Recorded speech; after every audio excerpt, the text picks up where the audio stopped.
Many Greensboro families expand their families here at Women's Hospital. It's a place of a lot of joy, but there's a place here that a lot of parents don't even want to hear about. It's the NICU. It's a place where very young babies, sometimes sick babies, go to spend a few days, a few weeks, or a few months. I was there with my first 2 children, and thanks to a network called Family Support Network, families who are in the NICU are never alone.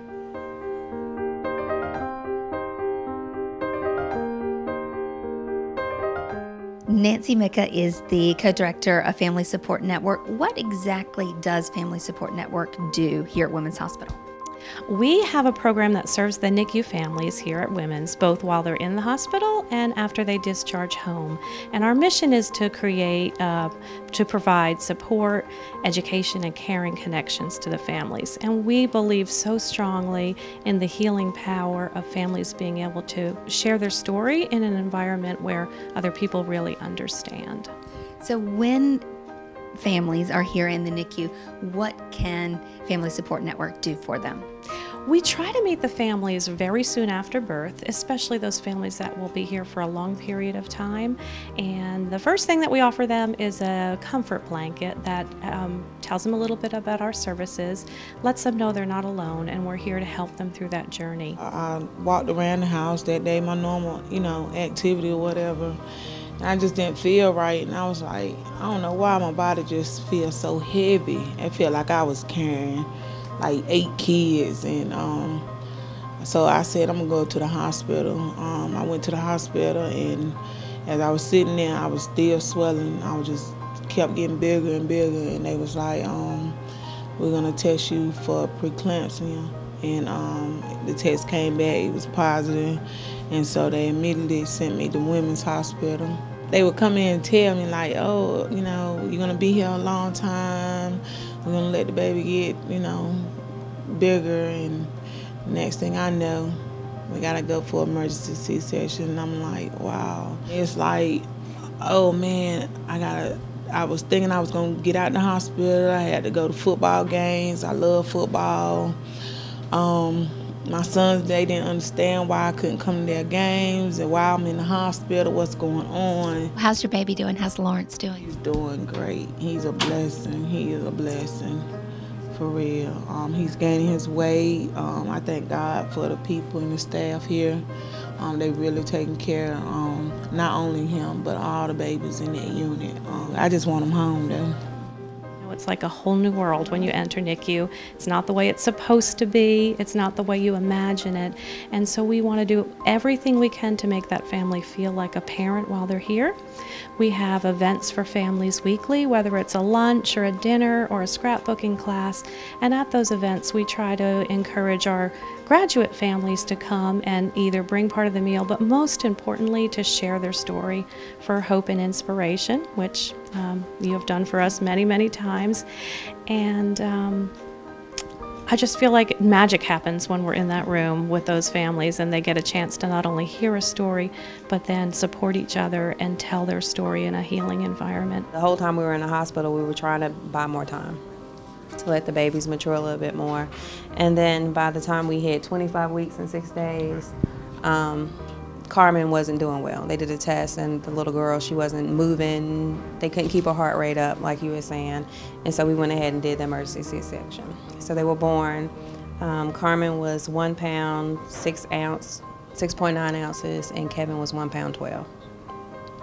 So that entire experience of, even seeing your baby, we missed out. It just kind of feels like we got shafted a lot, because as soon as they pulled them out, they wished them straight away, and they were on their way to NICU, so I didn't even see them. And then when you have a baby, normally you're all excited about, what does the baby look like? Is the baby crying? And my question to him was, are they alive? Because they were so young, so we didn't know. We all have that same look that first time you come up here. You have no idea what to expect. But the staff here is awesome. The support system is absolutely awesome. It takes away the isolation, because you feel isolated, because you feel like you're in a situation that no one else family members, they don't understand. And so when they reach out to you, let them reach out, because it's a really isolating experience if you allow it to be. And how are your babies doing now? They're doing well. We celebrate the small things. You know, kind of 2 steps forward, sometimes 3 steps back. The staff here, I feel like they're my second nursing family, because they're just so awesome. The doctors, everybody's awesome. When you've got the micro preemies, it's rough.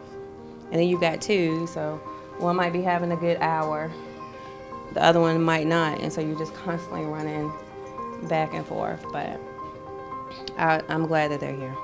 It is reassuring to have someone there saying, this is normal, this is what they're supposed to be doing, even though it's not what your friend's baby who's the same age is doing.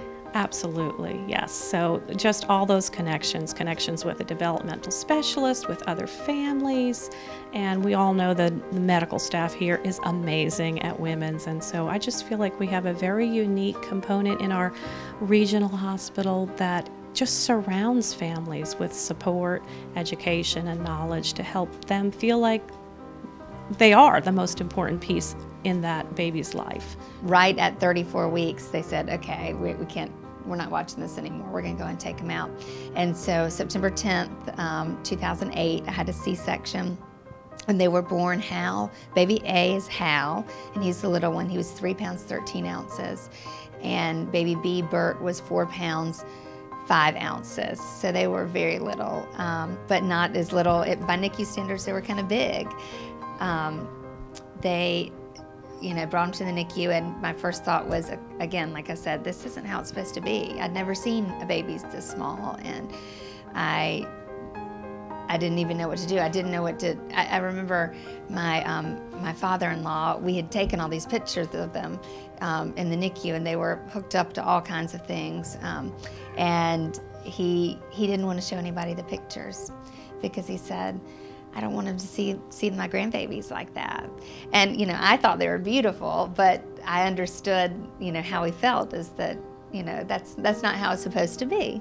It's not how it's supposed to be. For the most part, they really thrived in the NICU. The worst word I could hear, and you probably know this one, is Brady, when their heart rate drops. And we had a lot of Brady's, particularly with my little baby, Hal. And I remember that feeling of like, come on, eat. And so we can go home. I want you to hit those, all those things you have to do, get to the, 4 pounds or before you can wear clothes and get out of the incubator and, all that kind of stuff. And so after about 3 weeks, Bert went home and Hal stayed. And that was really hard because I had one at home and one here. And I remember I went home, and the first night he was home, the first night Bert was home, Hal was kind of on schedule to be coming home in 2 days. And I looked at his chart and hurried through his chart first thing, and I got in, and he'd had a Brady overnight. And I just was devastated, because that meant, 7 more days in the NICU. After about a week, it stopped, and we started moving towards home. And he came home after when he was about 5 weeks old. They just celebrated their 6th birthday. They're doing fantastic. No ill effects from the NICU at all. And I brought a picture. And now I have 2 little girls too, who were born full term, and they didn't have any problems. We didn't have a repeat. I just want you to know that my heart is with all of you, and I know it's not fun, and you just wish for those days to come. And when they do, it just makes you will be all the better. You really will. Of course, it can be really difficult to be here day in and day out, and so there's a lot of sadness, there's a lot of triumph. There are babies coming in and babies going out every day. How do you do it every day, and what kind of keeps you going? Well, I learn so much from the families that I have the privilege of meeting, both at times of celebration and unfortunately at times of sadness. I just have just learned so much about courage and facing fear, and that's what keeps me going, are their stories, and then having those families turn around, and whether they lost a baby and want to do something to honor that baby's life. That's how our Adopt a Frog program got started, or whether they're celebrating their many milestones. It's just an amazing opportunity, and I love what I do. Very passionate about meeting families and connecting them. We have so many families that we help out that then the next year turn around and bring us things to help supply that baby basics closet. So it's amazing to see. Absolutely. Thank you. Thank you, Rosemary, for all you do. Thank you. Family Support Network also helps families with some of the baby basics they need. It's called the Baby Basics Program. In fact, they send some new families home with some clothes, maybe some diapers, maybe a safe sleeping space for their newborns when they get to finally take them home from the hospital. And you can help out Family Support Network and learn more about the programs that they offer by going to fsncc.org.